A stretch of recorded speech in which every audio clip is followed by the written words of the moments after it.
दो भाइयों का एक ही दिन काफ़ी बड़ा एक्सीडेंट हो जाता है और दोनों भाई कोमा में चले जाते हैं। लेकिन जब छोटा भाई कोमा से बाहर आता है तो वो खुद को बड़ा भाई बताता है और उसकी भाभी भी उसे अपने पति के रूप में एक्सेप्ट कर लेती है। तो आज की यह सस्पेंस मिस्ट्री मूवी आखिर तक ज़रूर देखना, इसकी एंडिंग आपको चौंका कर रख देगी। तो कहानी की शुरुआत में हमें दो भाइयों को दिखाया जाता है जिनका नाम होजिन और दाइजिन था, जो साथ में ही बड़े हुए थे और साथ में ही रहते थे। लेकिन अगर बात करें दोनों के इंटरेस्ट के बारे में तो वो काफ़ी अलग है। बड़े भाई होजिन को कारपेंटिंग का शौक है, तो वहीं छोटा भाई दाइजिन एक कार रेसर है। होजिन दाइजिन को काफ़ी समझाता है कि वो कार रेसिंग छोड़ दे क्योंकि उसे उसकी फिक्र है, लेकिन दाइजिन उसकी ये बात पर ध्यान नहीं देता। आगे हम होजिन की वाइफ युंजो को भी देख सकते हैं, जो एक इवेंट मैनेजर है। काम से घर लौटते समय बारिश शुरू हो गई थी, लेकिन होजिन उसे पिकअप के लिए आया था क्योंकि आज उन दोनों की तीसरी मैरिज एनिवर्सरी है और होजिन ने उसके लिए डिनर भी बनाया है। जिसके बाद होजिन उसे एक नेकलेस गिफ्ट करता है जो युंजो के फादर का था, जो अब इस दुनिया में नहीं है। पहले वो नेकलेस खराब हो गया था, इसीलिए होजिन उसे रिपेयर करके दे देता है क्योंकि वो जानता था कि युंजो और उसके फादर कितने क्लोज थे। अब डिनर करने के बाद जब तीनों साथ में बैठे होते हैं तो युंजो इन दोनों से कहती है कि मेरे पास एक स्पेशल पावर है जिससे मैं बता सकती हूँ कि अगले 5 मिनट में तुम दोनों क्या करने वाले हो। वो कहती है कि होजिन अंगड़ाई लेगा तो दाइजिन को हिचकी आएगी, और होता भी ऐसा ही है। लेकिन अंगड़ाई दाइजिन लेता है और हिचकी होजिन को आती है, जिसे देखकर उन तीनों को काफ़ी हंसी आती है। जिसके बाद युंजो दाइजिन से पूछती है कि तुम्हारी कोई गर्लफ्रेंड क्यों नहीं है, क्या तुम पूरी जिंदगी कार से ही चिपके रहोगे। खैर, अगले दिन दाइजिन के करियर का काफ़ी इम्पोर्टेंट रेस है, जिसे सपोर्ट करने के लिए उसकी फ्रेंड योंग भी आई हुई है, जो उसे मन ही मन पसंद भी करती थी। अब इधर होजिन जैसे ही अपने भाई की रेस देखने के लिए जा ही रहा होता है कि तभी उसका रास्ते में काफ़ी बड़ा एक्सीडेंट हो जाता है, और वहीं दूसरी तरफ दाइजिन की भी रेस शुरू हो चुकी थी, जिसका काफ़ी बुरी तरीके से एक्सीडेंट हो जाता है। अब 1 साल बीत चुका है और दोनों भाई अभी तक कोमा से बाहर नहीं आए। लेकिन एक दिन अचानक से दाइजिन कोमा से बाहर आ जाता है, तो युंजो को जल्दी से हॉस्पिटल बुलाया जाता है और फिर कुछ टेस्ट करने के बाद वो उसे अपने साथ घर ले आती है। लेकिन अब दाइजिन का बिहेवियर पहले से काफ़ी बदल चुका था, जैसे कि होजिन की वर्कशॉप को साफ करना, गार्डनिंग करना। अब इसके बाद दाइजिन की फ्रेंड योंग उससे मिलने आती है, जो दाइजिन के ठीक होने से काफ़ी खुश थी। काफ़ी समय तक योंग ने दाइजिन की कार रेसिंग के बारे में बात की, लेकिन उसने कोई भी रिएक्ट नहीं किया। शाम को युंजो जब अपनी जॉब से घर आती है तो वो देखती है कि दाइजिन किचन में खाना बना रहा है, जिसे देखकर वो और योंग काफ़ी शॉक होते हैं क्योंकि दाइजिन को घर के काम करने में ज़रा सा भी इंटरेस्ट नहीं था। अब अगले दिन युंजो दाइजिन को अपने उसके गैरेज में देखती है, जिसे देखकर वो काफ़ी खुश होती है कि चलो दाइजिन अब ठीक हो रहा है। लेकिन बाद में उसे पता चलता है कि वो तो अपने गैरेज का सामान पैक कर रहा है, जैसे कि अब उसे इन चीज़ों की कोई ज़रूरत ही नहीं है।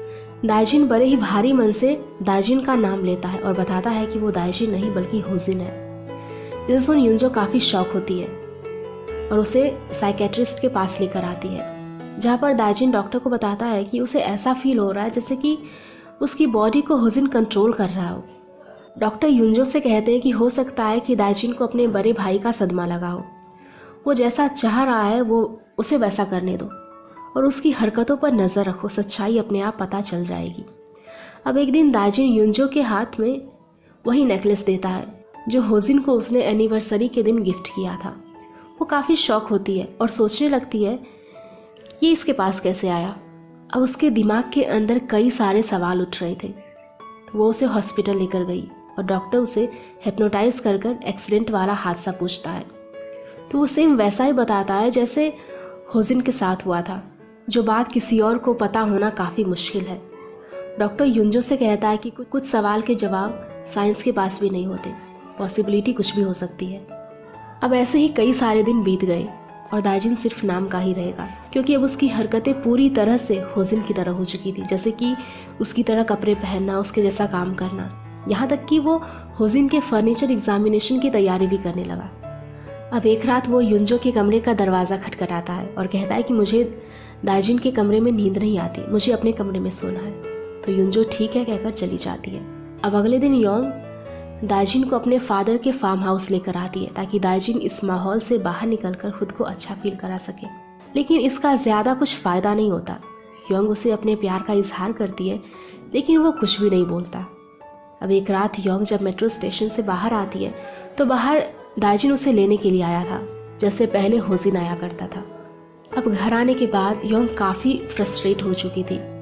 वो उसे कुछ सवाल पूछती है जो सिर्फ होजिन ही दे सकता है, जैसे उन दोनों की पहली मुलाकात कहाँ और कैसे हुई। युनजो रोने लगती है तो दाइजिन उसे शांत करते हुए कहता है, उस दिन मुझे मर जाना चाहिए था, लेकिन पता नहीं मैं उस एक्सीडेंट में कैसे बच गया। शायद ये हम दोनों का प्यार ही है जो एक दूसरे के बिना नहीं रह सकते। जिसके बाद युनजो को भी उसकी बातों पर यकीन हो जाता है और वो दोनों इंटीमेट भी होते हैं। अब आगे जैसे जैसे दिन बीतते गए युनजो को यकीन होता गया कि ये होजिन ही है। अब एक दिन युनजो योंग से मिलती है और कहती है कि मुझे पूरा भरोसा है कि वो होजिन ही है, जिस पर योंग कहती है कि मुझे भी ऐसा ही लगता है, क्योंकि मेरा दाइजिन कभी ऐसा था ही नहीं, लेकिन मैं तुम दोनों के लिए खुश हूँ। योंग आखिरी बार गुड बाय बोलने के लिए दाइजिन के पास आती है और दाइजिन योंग से माफ़ी मांगते हुए कहता है कि मेरे भाई की वजह से तुम्हें काफ़ी परेशानी हुई, तुम उसकी काफ़ी अच्छी फ्रेंड थी, मैं चाहता था कि तुम दोनों की शादी हो जाए। कि तभी दाइजिन को किसी की कॉल आ जाती है और योंग उसे बताए बगैर ही वहाँ से चली जाती है। अब युनजो जब हॉस्पिटल में होती है तो डॉक्टर बताता है कि होजिन के ऑर्गन ख़राब होने लगे हैं और उसके दिमाग ने भी काम करना बंद कर दिया है, इसीलिए अब हमें उसे जाने देना होगा। जिसके बाद होजिन की सारी मशीन को ऑफ कर दिया जाता है और इस तरह से वो इन दोनों की ज़िंदगी से चला जाता है। लेकिन फिर भी युनजो के दिल में थोड़ी सी राहत है, क्योंकि होजिन मरकर भी उसके साथ है।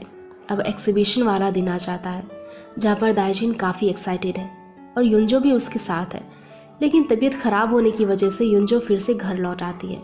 घर पर दाइजिन के नाम पर एक पार्सल आया, जिसे युनजो ने जब खोल कर देखा तो उसके पैरों के तले ज़मीन ही खिसक गई। दरअसल इस पार्सल को योंग नहीं भेजा था, क्योंकि उसे पता चल चुका था कि दाइजिन होजिन होने का नाटक कर रहा है।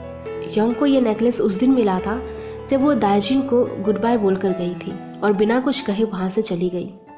इस बात को जानने के बाद उसे काफ़ी गुस्सा आया और वो गैरेज की तलाशी ली, इस उम्मीद में कि उसे कोई सुराग मिले।